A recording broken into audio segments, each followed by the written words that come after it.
All right, this next video will be pretty short. So we're gonna talk a little bit about accessories, headpieces, shoes, tights, those kinds of things, especially for picture day. So when it comes to accessories and headpieces, one of the first things you wanna do before you even put the child in the costume is look at it. So I know that sounds really simple, but in particular, there are a lot of costumes this year that have these little sequin belts, but there's only sequins on the front part, not on the back part. And it's very easy for either both sides to be on one side of their skirts or for them to get flipped around and the belts be facing the wrong way. So it's always easiest to just look at the costume before it's on the child and make sure it makes logical sense. If there's a belt and there's 2 layers of it, that one layer should be on the back side. You also want the glittery parts to be facing forward. Of course, if it's a costume where it's really the front and the back look very similar, you need to look at the outline of the leotard part of whether it's the scoopy side or the wide side to be able to tell which one is front and back. I know that sounds very basic, but it actually really makes it a lot easier if you just look at the costume before you put them on. So then when they step into it, it's already gonna be on the correct side. It's really hard to flip arms through the right parts and flip belts around once they are already in it. When it comes to their headpieces, a lot of times the way that we decide where their headpiece is going to go is that it's opposite of what the front of their costume looks like. So let's say this is my right shoulder.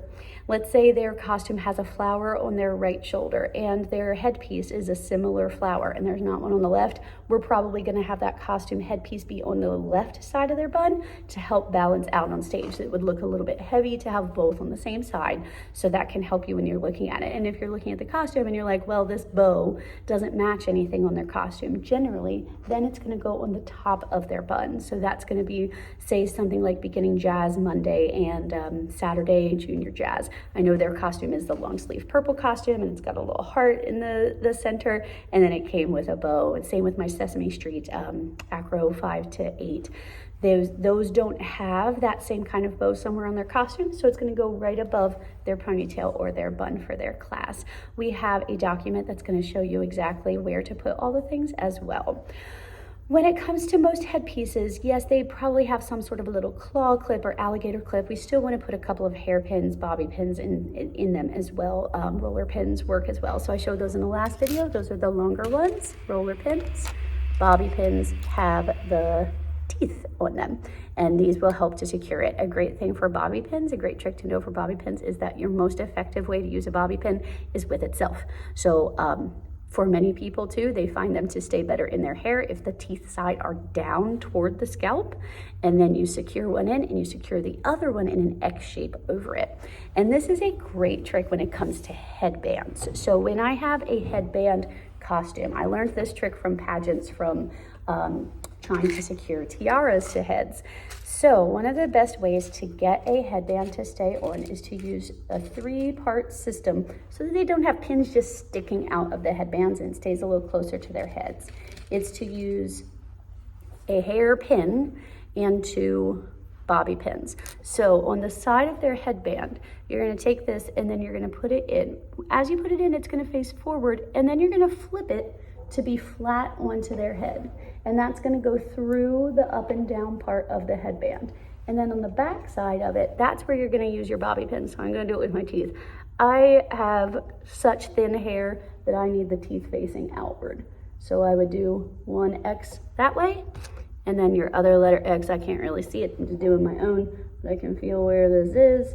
Your other X would go through that first bobby pin like that. So this would happen almost behind the headband. You have the hair pin going through, and then the X of bobby pins is over top of that on the back side of their head, and then it just lays more flat.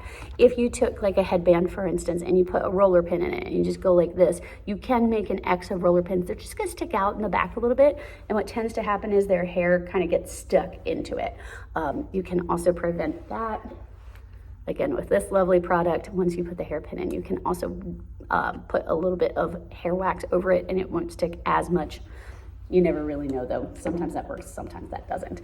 When it comes to shoes, we've talked about how these shoes are generally going to be flesh toned and pink For point and for the little ones ballet, it can be either flesh tone or pink. Aside from that, we do flesh toned everything. So there are no black jazz shoes. There are no black tap shoes for our little ones, like the patent leather ones. Our ballet tap ages 5 to 6 is our only little kids class that is doing a tap dance this year. They should be in the flesh toned, preferably buckle, not the tie shoes. There's not very many tie kinds of the tan shoes anyway, but you can use those if you haven't been able to find the buckle kind.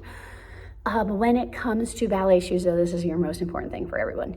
Our shoelaces are tucked in. So ballet dancers tie the laces and then tuck those inside their shoes. They should never be on the outside of the shoes. You may notice that when they go home, but also they sometimes are already back into their regular shoes before they go out and see you. Yes, tied helps keep it cinched to their foot, but then those ties have to be tucked inside of their shoes.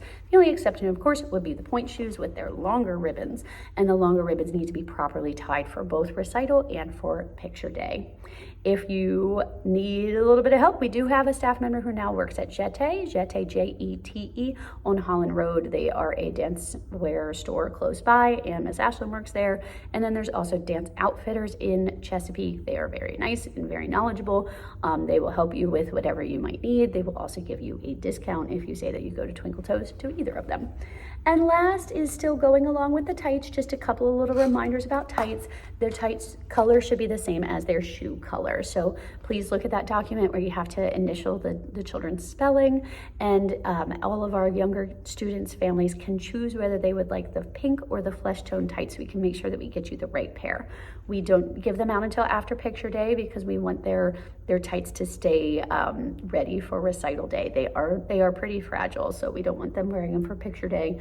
Like I said in the previous video, you can borrow tights, you can wear practice tights that are of the right style and color. They can have bare legs. I will put a whole bin of tights outside, maybe even starting today being Monday, the 28th of April. I may start to put it out today so that you have time to look up what style of tights you need and what style of tights you need to borrow if you would like to try to borrow some. And then also too, if you have any good pairs of tights that don't have any snags in them, but your child has outgrown them and maybe someone else could use them, you could always put them inside the box as well. And I think that's about all I wanted to say before we go into our picture day stuff. Thank you.